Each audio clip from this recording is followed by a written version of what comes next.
Chapter 1: Designing Community. In 1985, Peter Rummell became president of the new Disney Development Company, known as DDC. It was a branch of the company created to identify the potential of the company's land holdings and generate profit from them. When Rummell joined, there was one patch of land in particular that the company had interest in turning a profit on sooner rather than later. Most of the land that Walt had purchased in the 60s lay in Orange County, but a small portion at the bottom stretched into Osceola County. Walt's original plan for the Osceola section was for an airport of the future that would provide direct monorail transportation to the rest of the resort property. But like the original plans for Epcot, these never made it past the conceptual stages.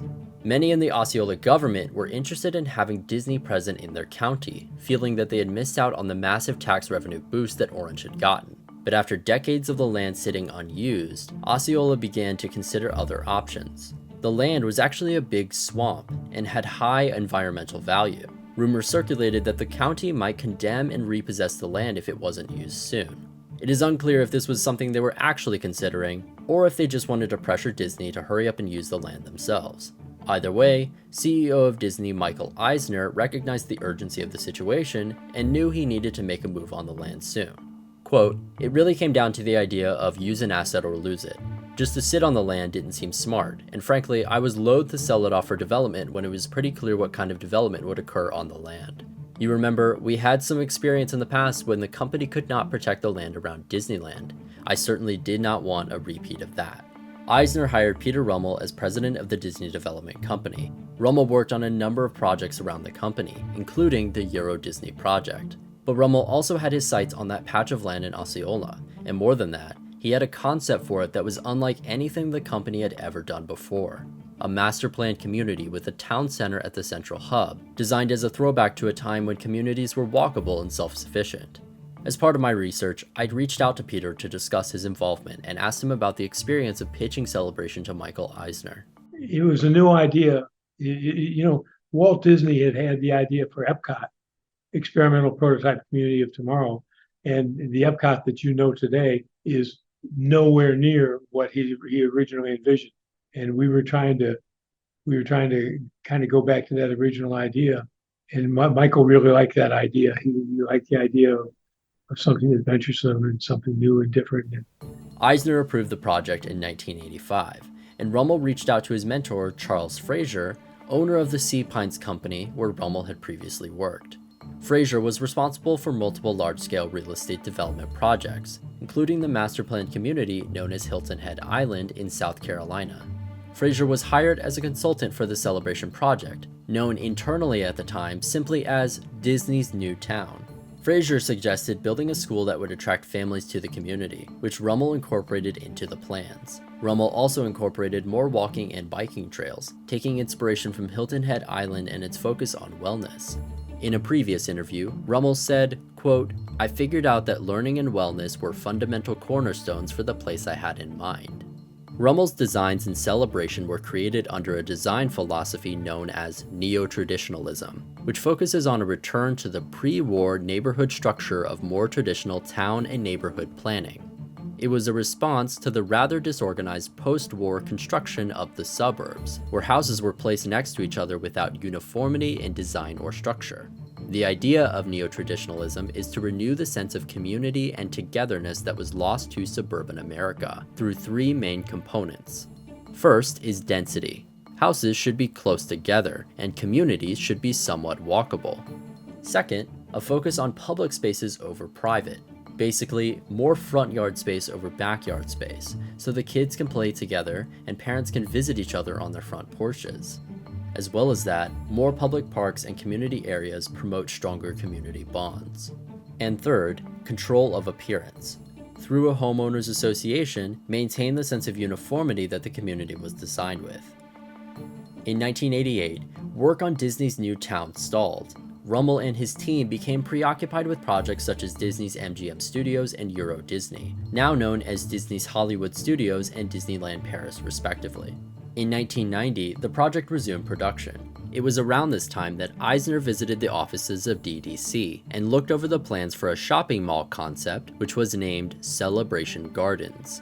Eisner suggested that Disney's new town be simply named Celebration, and the name stuck.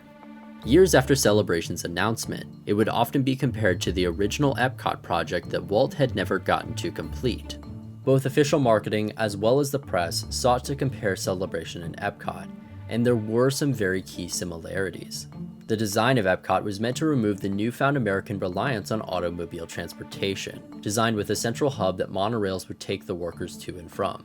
Similarly, in the early years, Celebration was a highly walkable and bikeable community. Both concepts focused on public parks and open spaces that would promote community bonds. But the question remains, how much inspiration did Peter Rummell and his team directly draw from Epcot? I think inspiration is too strong a word. We didn't pay a lot of attention to it, frankly. It very quickly became a theme park in terms of master plan. And so I don't think, my memory is we didn't learn a lot from Epcot. I also spoke to Jerry Ray, who was hired by Peter Rummell to be the head of PR for the Disney Development Company. When I asked him the same question, he had a similar answer. The concept of Epcot manifested itself in a number of pieces that were developed over the next, 30 years. And perhaps it's not even finished yet. If you go back to those original Epcot concepts, you'll see it manifesting itself in many, many ways throughout the complex. It's not just in that one place with the boundaries around it. Yes, Epcot is much more than that. And its Celebration is certainly a part of the new way of living, a new concept of living, which builds on the past. The whole idea is that it built on the past. Making sure the project was distinct from the company's theme parks was important to Rummell and the team. Reportedly, Imagineers were at one point tasked by Disney to come up with a fictional backstory for Celebration. As a new settlement, which was built on former swampland, the land didn't have a culture that its new residents would be able to relate to. Imagineers came up with fictional backstories, such as one where the town rose, quote, from the ashes of General Sherman's march across the South. It's worth noting that Sherman never stepped foot into Florida, but it didn't matter because Rummell shut the idea down. The team wanted to create a real livable space where families could create their own history and culture, rather than create a theme park that people live in. In our interview, Rummell highlighted how important building a strong community was to him and his team. I think it was huge. It was, and one of the lessons I'd learned is that community comes from physical location, how you put the place together, and particularly if you can make it walkable, so you don't have to get in your car to go to the grocery store. The other thing that makes it human is governance structure, club structure, and the things that can make people feel like not only they belong to something because they live on 8th Street in Celebration, but just a sense of belonging and a sense of being there. And so we had a pretty elaborate structure that adds to the sense of place that you create.